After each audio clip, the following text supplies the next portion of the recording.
Praktik kerja lapangan RSUD Tarakan Jakarta oleh mahasiswa program studi D4 TLM Poltekkes Jakarta 3 tahun 2020 yang terdiri dari Astari, Endah, Indah, Fatimah, Hanifah, Nabila, Tasya, dan saya Irsyad. Sejarah RSUD Tarakan Jakarta. Pada tahun 1953 merupakan balai pengobatan, kemudian pada tahun 1956 berubah menjadi Puskesmas Kecamatan Gambir, hingga pada tahun 2014 Rumah Sakit Tarakan menjadi Rumah Sakit Kelas A Pendidikan. RSUD Tarakan Jakarta memiliki pelayanan laboratorium diantaranya laboratorium patologi anatomi, klinik, dan bank darah. Laboratorium sentral mencakup pemeriksaan urinalisa, kimia darah, imunoserologi, hematologi, mikrobiologi, dan biologi molekuler. RSUD Tarakan juga mempunyai laboratorium IGD yang melayani 1 kali 24 jam. Laboratorium patologi anatomi mencakup pemeriksaan sitologi, histologi, dan imunohistokimia. Bank darah memfasilitasi permintaan darah untuk pasien yang membutuhkan transfusi dengan pemeriksaan golongan darah dan uji silang serasi. Dan laboratorium mikrobiologi untuk menunjang diagnosis penyakit infeksi yang disebabkan oleh mikroorganisme. Pelayanan laboratorium di RSUD Tarakan Jakarta. Anjungan laboratorium mandiri sangat berguna seperti keadaan pandemi sekarang ini. Dengan mengikuti protokol pemerintah, melakukan social distancing, dengan adanya anjungan mandiri, pasien dapat mengambil hasil tes laboratorium sendiri melalui alat scan barcode, lalu di-print dengan sendirinya. Di sini adalah ruang tunggu pasien setelah pasien melakukan pendaftaran di lantai 8. Pasien menunggu untuk dipanggil satu persatu ke ruang sampling. Karena pandemi COVID-19, bangku diberi tanda silang agar pasien tetap menjaga jarak saat menunggu di ruang tunggu ini. Di Rumah Sakit Tarakan terdapat ruang pendaftaran pasien untuk melakukan pemeriksaan laboratorium. Ketika pasien datang, akan membawa form permintaan pemeriksaan laboratorium dari dokter ke bagian loket pendaftaran. Lalu, setelah form diterima, bagian administrasi akan mengkonfirmasi form permintaan pemeriksaan laboratorium, apakah sudah cocok atau belum dengan yang diminta oleh dokter. Setelah data yang sudah terkonfirmasi sudah benar, bagian administrasi akan membuatkan barcode untuk pemeriksaan laboratorium yang diminta. Kemudian, setelah pembuatan barcode selesai, form pemeriksaan laboratorium dari dokter akan dibawa ke ruang check-in untuk dilakukan tindakan lanjutan. Laboratorium RSUD Tarakan memiliki ruangan tindakan khusus untuk pengambilan sampel mikrobiologi seperti rokan kulit, PTAMH, seket vagina, seket uretra, dan juga untuk pengambilan sampel analisa sperma. Di sini ada ruangan pengambilan darah vena. Pada ruangan ini dilakukan pengambilan darah vena dengan closed system, yaitu menggunakan vacuum. Semua sampel pemeriksaan yang ada pada ruang check-in ini dimasukkan ke dalam jendela check-in agar informasi tersinkronisasi pada sistem informasi laboratorium. Semua sampel klinis yang akan diperiksa di laboratorium RSUD Tarakan akan masuk melalui counter check-in sebelum dilakukan pemeriksaan klinik yang diminta. Di counter check-in ini akan dibedakan untuk check-in sampel pasien rawat inap dan rawat jalan. Melalui proses check-in ini, semua informasi pemeriksaan mulai dari informasi pasien, pemeriksaan yang diminta, hingga hasil pemeriksaan akan masuk ke dalam satu sistem informasi laboratorium, sehingga perawat dan dokter dapat mengakses hasil pemeriksaan laboratorium dengan cepat melalui akun LIS rumah sakit. Urinalisa dan cairan tubuh.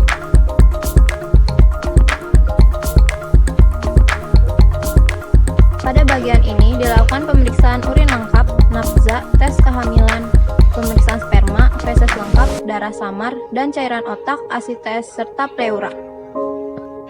Pemeriksaan urin lengkap menggunakan alat Siemens. Parameter untuk pemeriksaan mikroskopis urin yaitu leukosit, nitrit, protein, darah, glukosa, keton, bilirubin, urobilinogen, pH, berat jenis, dan kreatinin. Lalu pemeriksaan sperma terdiri dari pemeriksaan makroskopis untuk melihat warna, kejernihan, volume, penilaian motilitas, serta morfologi. Sedangkan pemeriksaan mikroskopis dengan menghitung jumlah sperma dengan kamar hitung menggunakan pengencer NaCl 0,9%.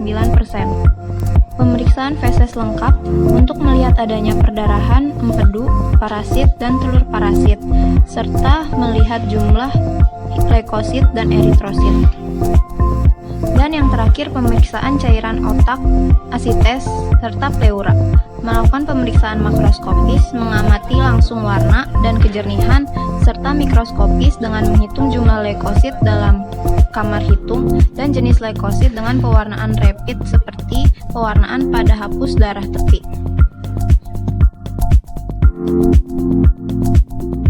Pemeriksaan kimia darah menggunakan alat biomajestic yang bertujuan untuk mengetahui fungsi hati, profil lemak, fungsi ginjal, asam urat, gula darah, fungsi jantung, fungsi pankreas, elektrolit, dan drug monitoring. Metode alat ini yaitu spektrofotometri. Pemeriksaan elektrolit menggunakan alat Nova CRT5. Alat ini dapat memeriksa kadar natrium, kalium, dan klorida dengan sampel darah dan urin yang mengukur manajemen fungsi ginjal dan keseimbangan asam basa. Metode alat ini yaitu ion selective electrode. Pemeriksaan analisa gas darah menggunakan alat Nova Biomedical PHOX yang bertujuan untuk menilai fungsi kerja paru-paru dalam mengantarkan oksigen ke sirkulasi darah dan mengambil karbon dioksida dalam darah. Pemeriksaan glukosa dan keton menggunakan alat kristal optium. Pemeriksaan HbA1c, elektroforesis Hb, dan elektroforesis protein menggunakan alat minicap Sevia. Pemeriksaan HbA1c bertujuan untuk melihat kadar gula rata-rata per 3 bulan. Pada bagian imunoserologi terdapat alat otomatisasi yaitu RCTC 1000 RCTM. Alat ini menggunakan prinsip pemeriksaan yaitu mengukur konsentrasi suatu analit dengan metode CMEI. Pemeriksaan pada alat ini antara lain HbSAg, HanTACV, TSA, dan ferritin. Kemudian ada alat Minifides dengan prinsip pemeriksaan yaitu menggabungkan suatu metode enzim linked fluorescensi assay dengan pembacaan fluorescensi akhir. Pemeriksaan pada alat ini antara lain CEI, PCT, TPSA, dan AVV. Pemeriksaan pada golongan darah, ASO, RF, CRP, dan Widal menggunakan metode aglutinasi. Di imunoserologi terdapat juga pemeriksaan secara manual, antara lain ada HanTIV, HbSAg, HCV, Leptospira, IgM, Dengue, dan COVID.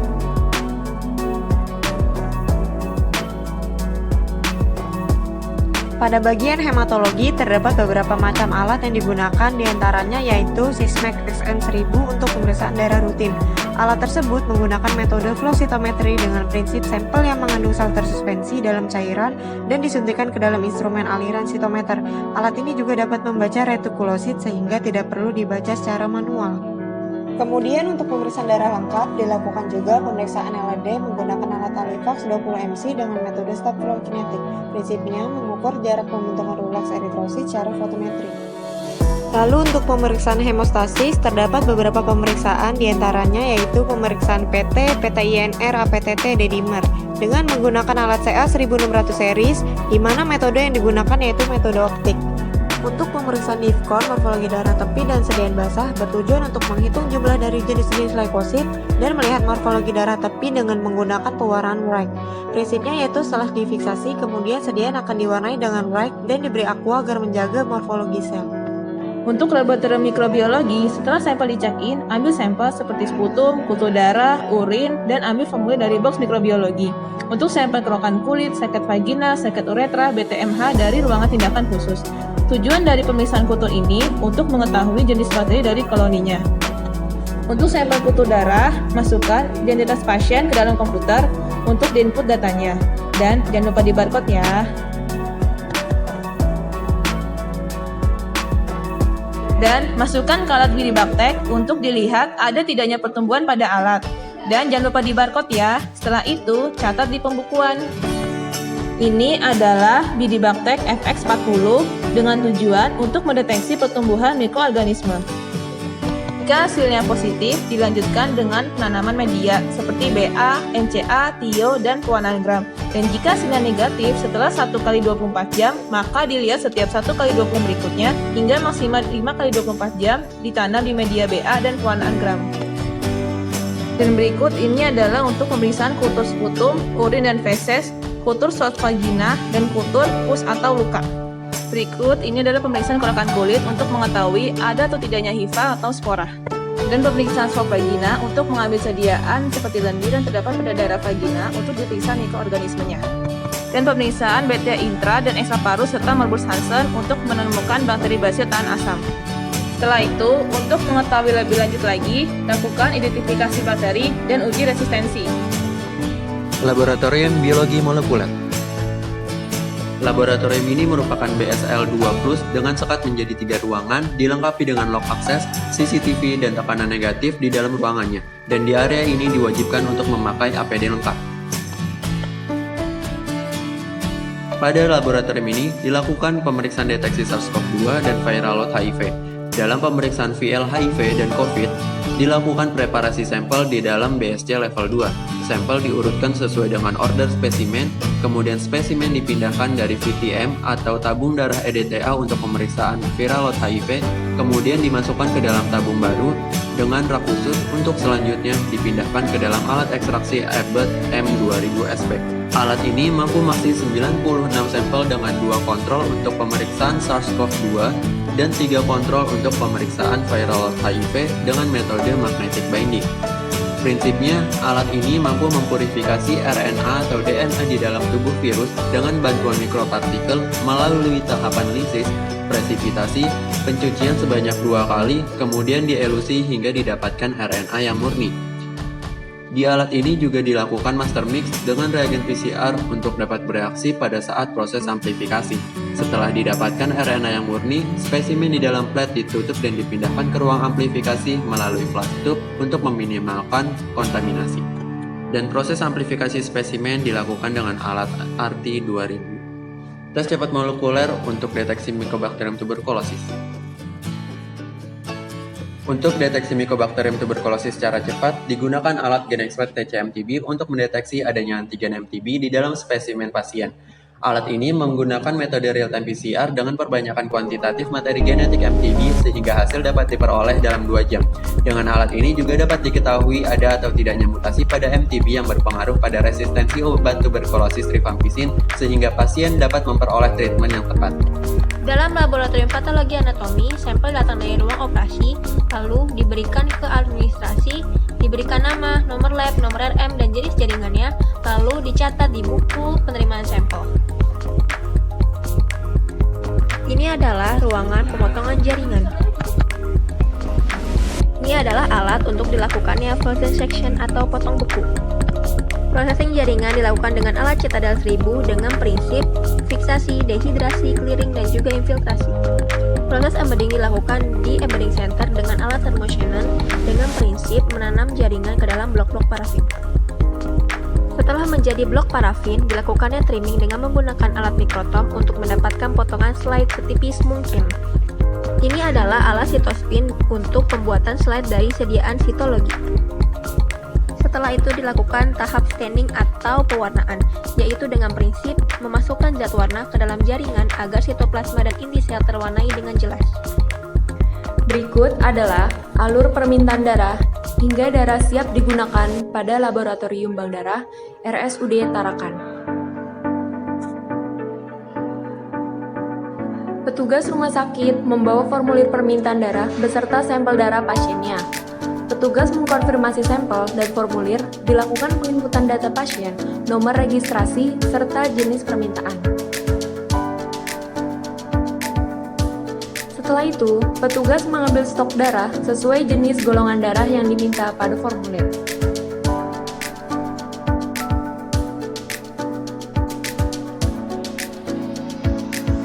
Setelah itu, dilakukan pemeriksaan golongan darah dan cross-matching metode gel test. Setelah dilakukan cross-matching dan sudah disentrifugasi 1030 rpm selama 10 menit, setelah itu sampel dibaca dan petugas mengkonfirmasi ke ruangan bahwa darah siap digunakan.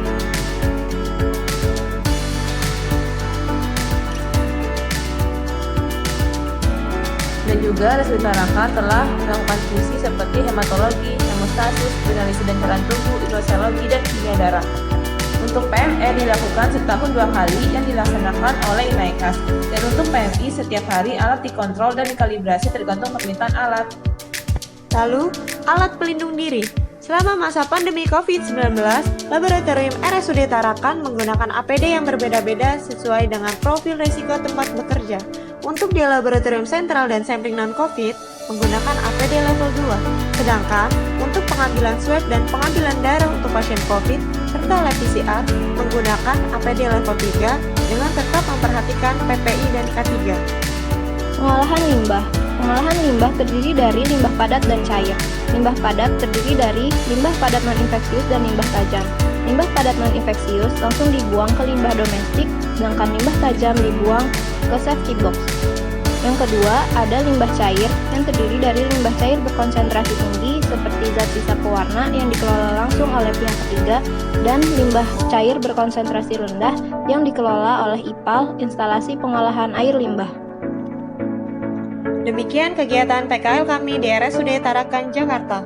Walaupun tidak sedikit hambatan kami saat PKL, seperti sempat tertundanya kegiatan PKL karena beberapa teman kami harus menjalani isolasi mandiri dan juga yang bertugas sebagai relawan. Meskipun demikian, kami dapat mengoptimalkan waktu yang ada untuk belajar dan mengasah keahlian di sini, seperti pengambilan darah dengan penyulit dan sampling darah arteri untuk pemeriksaan analisa gas darah, melakukan swab nasofaring dan orofaring, melakukan pemeriksaan PCR, serta diskusi dan mengeksplorasi belum kami ketahui. Waktu yang singkat tidak akan membatasi kami untuk berhenti belajar sampai di sini. Terima kasih kepada semua pihak yang telah mendukung kami untuk sampai di titik ini, serta pembelajaran berharga atas ilmu-ilmu yang telah kami pelajari yang bisa diimplementasikan nanti. Ini cerita dan pengalaman kami. Bagaimana cerita kalian?